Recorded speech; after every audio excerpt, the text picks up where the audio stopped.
মানে যারা নিহত হয়েছেন তাদের ইচ অ্যান্ড এভরি পার্সন, ছাত্র হোক আর যেই হোক না কেন, প্রত্যেককে 5 কোটি টাকা করে আমরা কম্পেনসেশন দেওয়ার জন্য আবেদন করেছি। এবং সাথে সাথে যারা আহত হয়েছে তাদের ব্যাপারেও আমরা বলেছি যে তাদেরকে 1 কোটি টাকা দেবেন এবং তাদের সুচিকিৎসার জন্য দেশের বাইরে পাঠাবার ব্যবস্থা করতে হবে। তারপরে আমরা যে প্রেয়ারটা করেছি সেটা হচ্ছে যে এই যে কোর্ট আদেশ দিয়েছে, এই সমস্ত যেগুলো আমি কথা বলছি এই আদেশগুলো কোর্ট দিয়েছে। না, এই ট্রেনিং বিমান কোনো জনবহুল এলাকা, বিশেষ করে ঢাকা শহর সহ অন্যান্য এলাকার মধ্যে চলতে পারবে না, এই ধরনের একটা রুল থাকতে হবে এবং এই ব্যবস্থা করতে হবে এবং এই আদেশ আদালত দিয়েছে।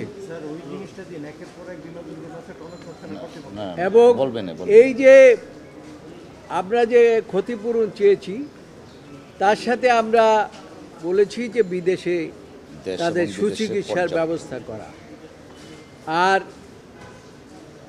আমরা যে আরেকটা প্রেয়ার করেছি সেটা হচ্ছে যে বাচ্চাদের আইডি কার্ড দেওয়া হয় প্রত্যেকটা স্কুলকে, সেই জন্য আমরা শিক্ষা সচিবকে পার্টি করেছি এবং আমরা বলেছি যে প্রত্যেকটা স্কুলে যখন শিশু ভর্তি হবে তার একটা আইডি কার্ড করতে হবে এবং এই তার রক্ত যে কোন গ্রুপের ব্লাড এইটা তাদের ইসের মধ্যে থাকতে হবে এবং এইটার সাথে সাথে যারা অভিভাবক আছেন তাদেরও এই অভিভাবকদের ফোন নাম্বার থাকতে হবে, তাদের আইডেন্টিফিকেশন থাকতে হবে, যাতে কোনো দুর্ঘটনা এইরকম ছাড়াও তো আরও দুর্ঘটনা ঘটতে পারে, যাতে অভিভাবককে তারা দ্রুততম সময়ে কাছাকাছি পেতে পারে স্কুল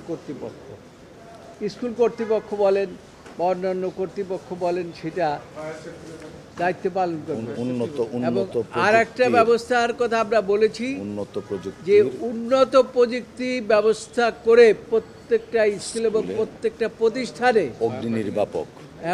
অগ্নি নির্বাপক যন্ত্র সহ যা যা প্রতিস্থাপন করতে হবে, যাতে করে এই ধরনের ঘটনার ভবিষ্যতে না ঘটে।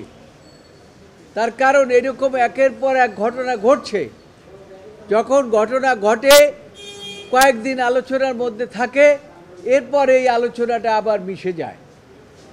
যেমন আপনারা দেখেছেন এর পূর্বে এই পর্যন্ত আমরা হিসাব করে দেখেছি প্রায় 30 জন পাইলট এরকম মারা গেছে, 30 বার বিমান দুর্ঘটনা হলো এই দেশে, তারপরেও কর্তৃপক্ষ নীরব ভূমিকা পালন করছে। এইটা খুবই দুঃখজনক। এই ঘটনার আর পুনরাবৃত্তি না ঘটে সেই জন্য আমরা আদালতকে নিবেদন করেছি এবং আদালত আমাদের সেই সমস্ত নিবেদন গ্রহণ করেছে এবং রুল দিয়েছে। রুল দেওয়ার পরে এই আদেশগুলো, আপনাদেরকে যে আদেশের কথাগুলো বললাম, এই আদেশগুলো দিয়েছে এবং আমরা আশা করি যে এই বর্তমান সরকার খালি সংস্কার করেন আর সংবিধান পরিবর্তন করার চিন্তা করেন, এই সমস্ত না করে মানুষের এই দুর্ভোগ যাতে না হয় সেই জন্য যে সমস্ত ব্যবস্থা গ্রহণ করা দরকার সেই সমস্ত ব্যবস্থা তাদের গ্রহণ করা উচিত।